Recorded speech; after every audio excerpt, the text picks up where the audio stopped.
Bine v-am găsit, dragii mei din Zodia Vărsător, oriunde v-ați afla. Bine ați venit tuturor pe canalul meu, Tarot Flori de Loto. Numele meu este Nina, pentru toți cei care nu mă cunosc, și ca de obicei mă bucur să vă am alături la fiecare lectură. Atât pe dragii mei abonați, cum de asemenea și pe cei care poate sunteți pentru prima oară aici pe canal. Azi voi face o lectură atemporală, fără limită de timp, o lectură pe care voi să o puteți urmări oricând doriți sau atunci când apare în viața voastră. De asemenea, dragii mei, trebuie să țineți cont de un aspect important, și anume faptul că voi vă construiți viitorul. Așa că vă rog din suflet să luați decât acele mesaje care rezonează cu voi, iar restul lăsați-le să zboare în univers, pentru că sigur sunt pentru alte energii, pentru alte persoane care într-o mai mică sau mai mare măsură au o legătură cu Zodia Vărsător. Desigur, dacă nu veți rezona cu această lectură, puteți viziona celelalte zodii care pot reprezenta pentru voi ascendentul sau oricare altă planetă sau aspect astral important din harta voastră natală. Cum de asemenea puteți intra pe lista Tarot 2025 de pe canalul meu, unde veți găsi alte lecturi de asemenea atemporale pentru Zodia Vărsător. Așa că, dragilor, toți cei care aveți Soare, Lună, Venus, ascendentul în Zodia Vărsător, atunci această lectură este de asemenea și pentru voi. Așa că haideți să vedem care este situația actuală în acest moment în care voi urmăriți această lectură. Haideți să vedem.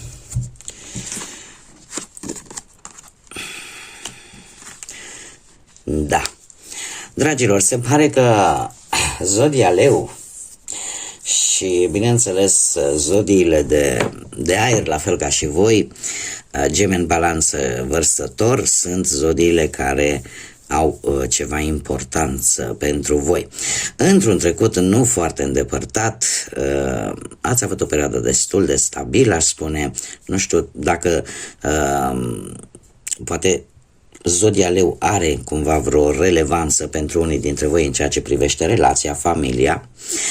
Cert este că avem un număr 4 care vorbește de stabilitate, de organizare și unii dintre voi chiar ați simțit nevoia de a face un pic de ordine în viața voastră și ați trecut la acțiune.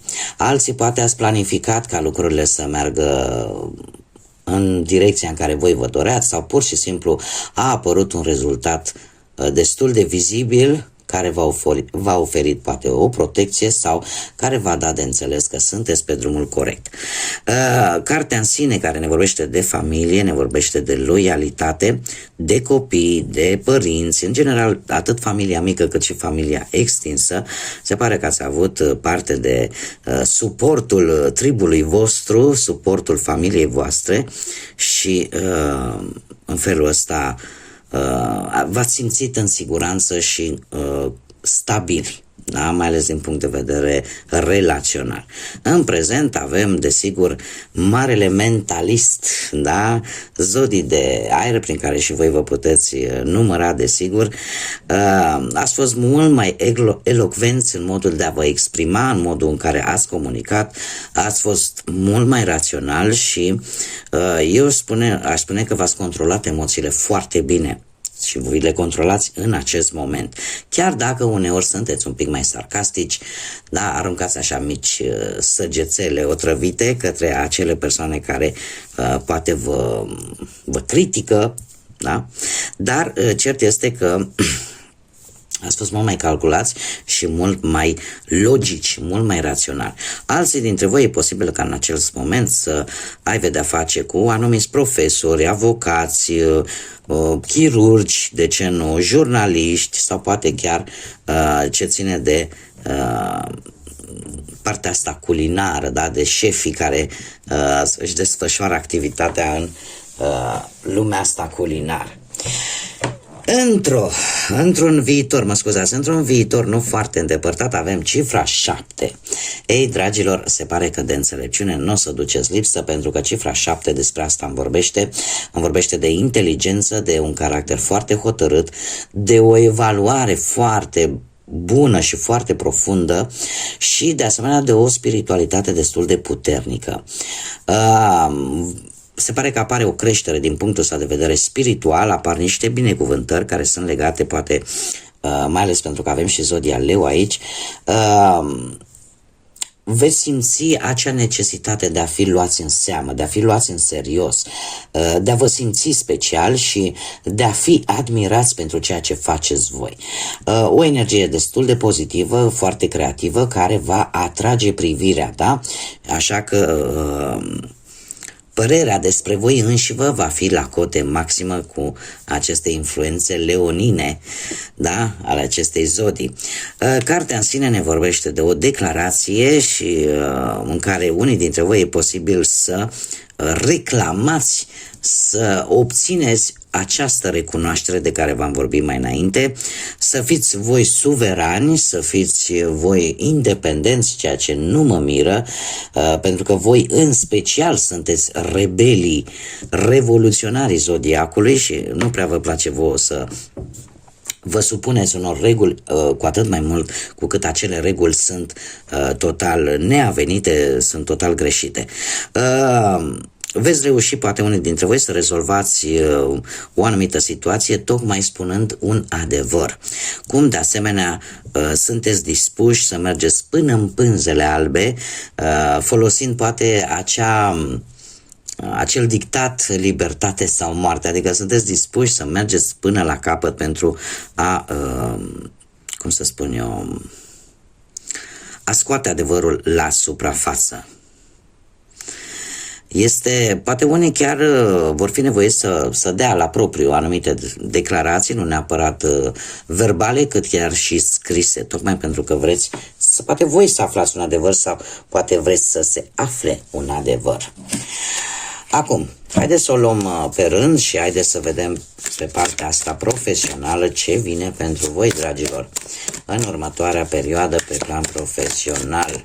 Ce vine pentru dragii mei din Vărsător?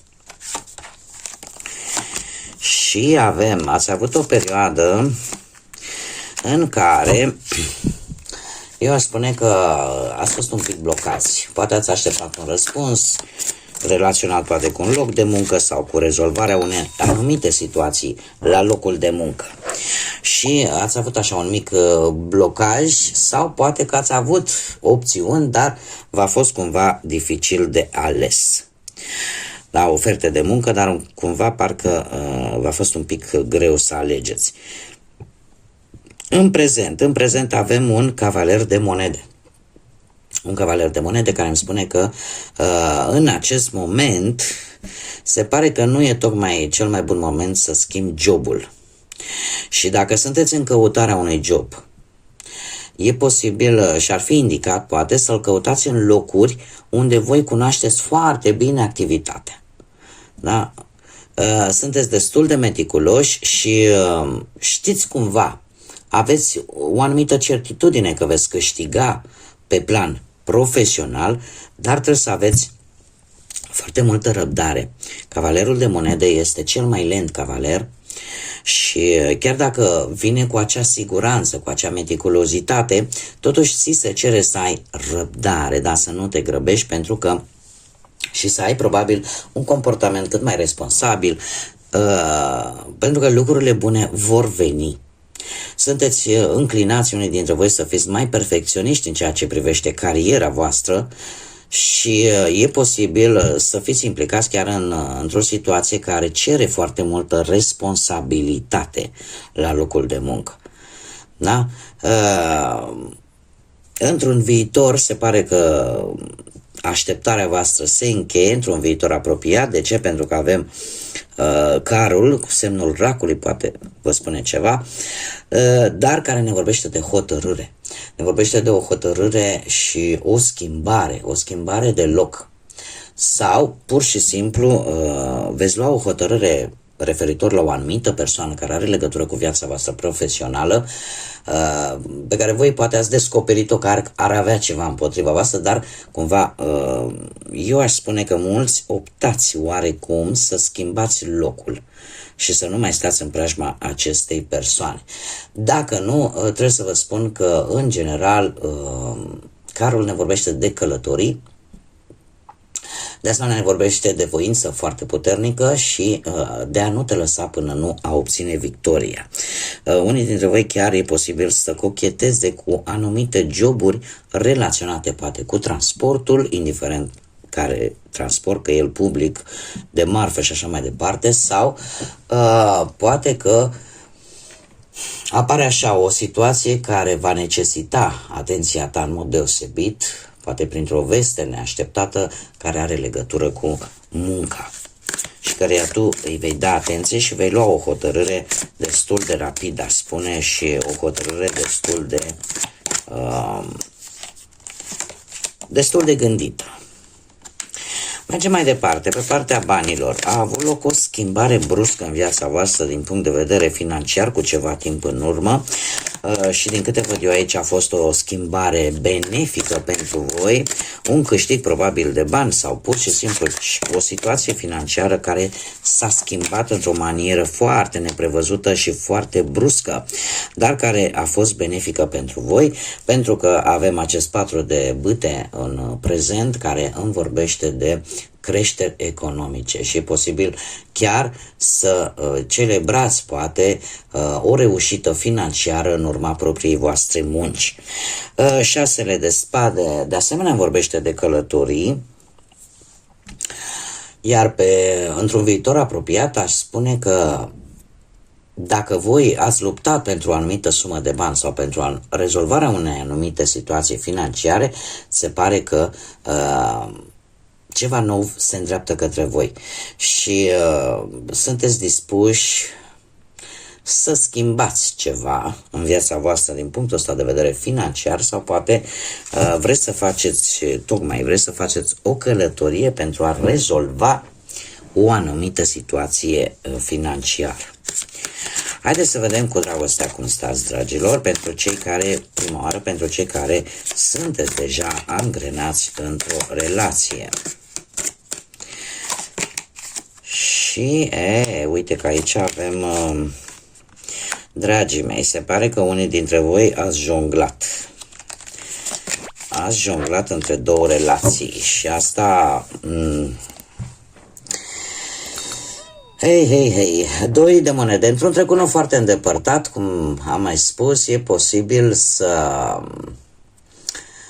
să fi petrecut mai puțin timp cu perechea ta și să fi jonglat așa între două situații, între două relații. În prezent, din păcate, 2 e 2 și 3 e 3.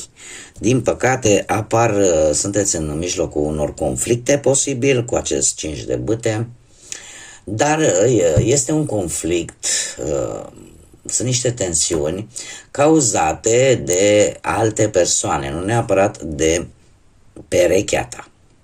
Da, este cumva un conflict creat, venit din exterior. Și foarte curios este faptul că avem o regină de bâte aici, zodiile de foc, berbec, leu, săgetător, care pot avea o influență sau nu, dar această regină de bâte într-un viitor apropiat trebuie să vă spun că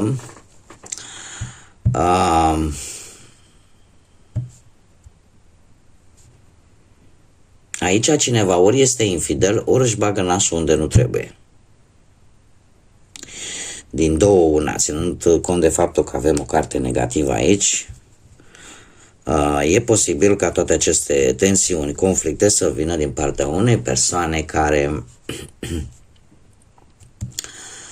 are o influență, care poate fi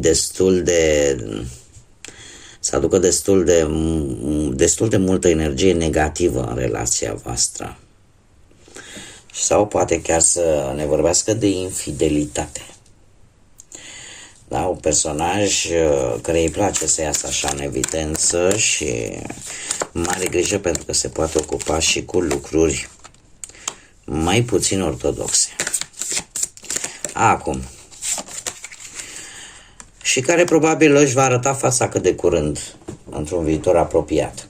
Cei care sunteți singurei, poate în urma divorțului, în urma despărțirii, în urma, din păcate, a văduviei, sau poate nu ați reușit voi să vă găsiți jumătatea până acum. Următoarea perioadă pentru voi, dragilor, avem luna, zodia Pești. Poate rezonează cu vreunii dintre voi. Într-un trecut nu foarte îndepărtat, aș spune că ați fost destul de indeciși, nu știați exact poate ce căutați la o persoană sau cum să faceți să găsiți o persoană. Cumva erați destul de cu mintea așa un pic în ceață și chiar și în acest moment, din câte văd aici, vă simțiți efectiv săraci din punct de vedere sentimental. Traversați o perioadă în care, mai ales e posibil unii dintre voi chiar să aveți și un copilaș micuț, dar cumva singurătatea asta și faptul că parcă nici nu știți cum să procedați, parcă nici nu știți de fapt ce vă doriți de la o nouă relație care ar putea veni în viața voastră, vă face să fiți pustiiți, aș zice, cu cinciul ăsta de monede. De ce? Pentru că chiar dacă voi poate ați pus ochii pe cineva, dar cumva parcă persoana aia nu-ți răspunde, sau tu vezi că parcă nu-ți răspunde cum tu ți-ai dori. Și atunci unii dintre voi chiar gândesc, domne, oare se merită să-mi pierd timpul cu cineva care nici măcar nu mă bagă în seamă? Da, și să aveți așa gândurile astea să vă străbată foarte mult mintea. Acum, trebuie să vă spun un alt lucru, că avem totuși un 9 de cupe. Într-un viitor apropiat cu acest 9 de cupe, asta îmi spune că vei avea parte de niște situații, de niște momente foarte bune de a socializa, de a te distra și de a cunoaște persoane noi. Da? Adică chiar dacă aici poate că v-a plăcut de cineva, dar care cumva nu v-a corespuns, nu a vrut să se angreneze poate într-o relație cu voi. Asta înseamnă că totul este pierdut. Da? Pentru că trebuie să vă spun un lucru, eu am credința că există câte un om, câte o femeie pentru fiecare bărbat și câte un bărbat pentru fiecare femeie. Doar că trebuie căutat și cumva să se găsească, dar ele există. Eu așa am credința asta, sper să nu mă înșel și sunt sigură că mulți dintre voi gândiți la fel. Că chiar dacă nu s-a întâmplat acum, asta înseamnă că nu se va întâmpla.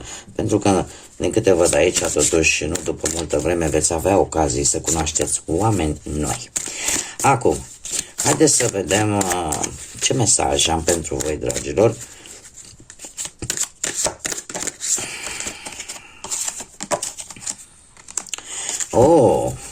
Și avem bola de cristal. Cred că așa îi spune, sper să nu zic vreo tâmpenie, care îmi spune despre anumite implicații în viitor. Dragilor, unii dintre voi chiar puteți să cochetați cu chiromanția, cu tarotul, în general cu toate artele astea oculte. De ce? Pentru că vreți să știți mai mult și vreți să aflați mai mult vis-a-vis de viitorul poate apropiat sau chiar îndepărtat și ceea ce voi faceți în acest moment, vreau să spun, pe de altă parte, da, pentru cei care poate nu sunteți interesați de aceste arte oculte, unii dintre voi sunteți oarecum siguri că ceea ce se întâmplă în acest moment va avea anumite implicații într-un viitor. Și în felul ăsta totuși apare curiozitatea asta un pic mai accentuată în această perioadă de a ști cumva ce se ce în viitorul vostru. Dar, într-adevăr, experiențele prin care voi treceți în acest moment vor avea oarece importanță într-un viitor. Nu ne specifică dacă este un viitor prelungit sau mai aproape, dar eu tind intuiția îmi spune că este un viitor relativ apropiat, da? Nu foarte îndepărtat. Bun, dragilor, aceasta a fost lectura pentru voi. Eu vă mulțumesc din suflet pentru atenția voastră. De asemenea, mulțumesc tuturor celor care s-au abonat, tuturor celor care prin bunăvoința lor au lăsat cât un like, au lăsat cât un comentariu sau poate au distribuit lecturile mele și în felul ăsta și-au adus aport în dezvoltarea acestui proiect minunat numit Tarot Flori de Loto. De asemenea, invit pe toți cei care poate v-a plăcut, poate ați rezonat, să vă abonați, este gratuit, cum de asemenea nu uitați în continuare de like-uri care sunt foarte importante, cum de asemenea aștept cu mare interes comentariile voastre și distribuirile voastre. Până data viitoare când ne vom reîntâlni, numai bine vă doresc multă energie pozitivă și, desigur, să fiți iubiți, dragilor!